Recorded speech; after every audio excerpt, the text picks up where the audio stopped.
Welcome, ladies and gentlemen, to your Hump Day Rant with your host, Andrew Williams, ESPN Radio 1045, the team of the Capital Region. The NFL Draft is finally here.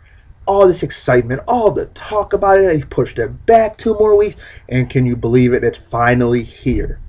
And what did these 2 weeks teach us, ladies and gentlemen? That we don't know who's going to go number one. We don't know who the best quarterback is in the draft. Is it Bortles? Is it Manziel? Is it Carr? But what we do know is that Sammy Watkins is supposedly the Michael Jordan of the NFL coming into the league. He might not even be the best wide receiver next to Mike Evans from Texas A&M, who also went to school with Johnny Manziel, who might be the best quarterback. But what this 2 weeks was supposed to teach us is that they were the best. We were supposed to learn something from this. And all I got out of it was more mock drafts from Todd McShay and Mel Kiper and every other draft expert out there.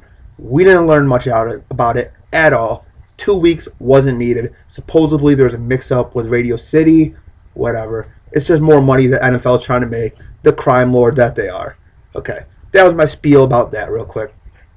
Now let's go on to the thing that is by far the best thing that's been going on in the last 2 weeks.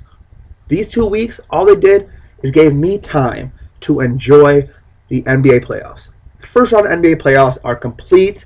By far the best NBA playoffs first round we have seen. Winners coming out of it. Portland beating Houston. San Antonio beating Dallas. The Clippers beating Golden State Warriors.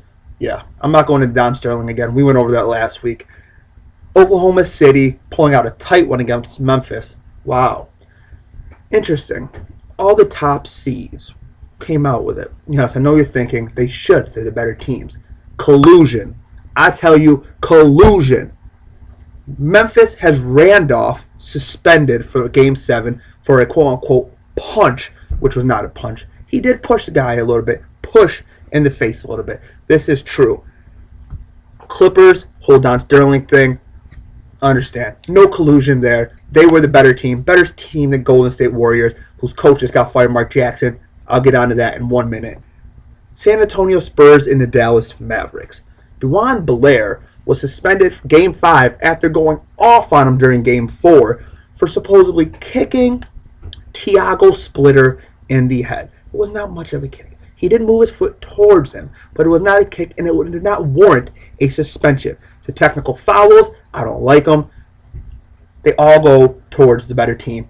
But you know the NBA. We all know how that it is. All-star players get the calls. All-star teams get the calls. I still think it's ridiculous. They should be judging it fairly each way in every team. It's the playoffs. One bad technical call, you can't even say anything to a person anymore without getting a tech. You can't even eye somebody down after dunking on them without getting a technical foul. The wussification of the NBA is at an all-time high. All-time high, I tell you. And the worst thing, Mark Jackson of the Golden State Warriors, who took his team 2 times to the playoffs the last 2 years, 3rd year as a coach, only the second coach to do that for the Golden State Warriors since first coach since Don Nelson in 91 in 1992. Last year, they got past the first round. This year, they fall to the Clippers, who, like I said, they're a better team, and they might be the best team in the Western Conference right now. We don't know yet. We're still waiting to see on that. They sure look good beating down Oklahoma City the other night. Oh, yeah, Kevin Durant, MVP. I guess somebody had to get it other than LeBron. Can't say I really agree with it. LeBron is the most valuable player to me, but Kevin Durant had an amazing year. Scored over 25 points like 40-something times. So I guess you warrant the MVP. His speech, though,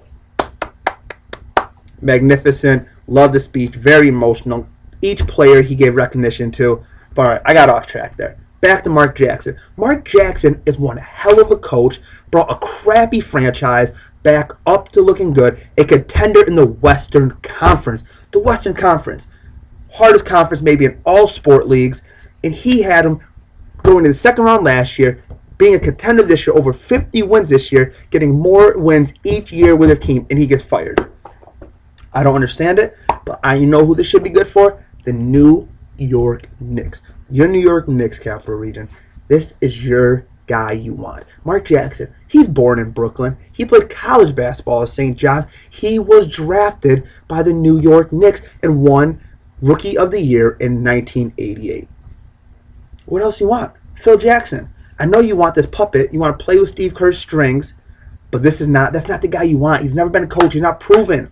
Mark Jackson is the guy you want. And now reports are coming out. This is breaking news, by the way, right here. Jerry Stackhouse and Bill Cartwright.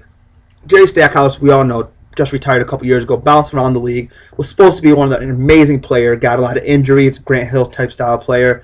And then Bill Cartwright, guess who he played for? Guess who he won championships with? The Chicago Bulls under Phil Jackson. Phil Jackson is just getting a bunch of his little minions he had from the Chicago days and trying to bring them to New York. Maybe they're going to be good coaches, but one thing we know is Mark Jackson is a good coach. He's a great coach. Players want to play for him. They buy his system, and they love him. I got a little aggressive. That's the Hump Day Rant. Check us out on Twitter, 1045 The Team, and at Facebook, 1045 Team. Tomorrow's a draft. We will be covering it all for you. Instagram, Facebook, and Twitter. Have a good one.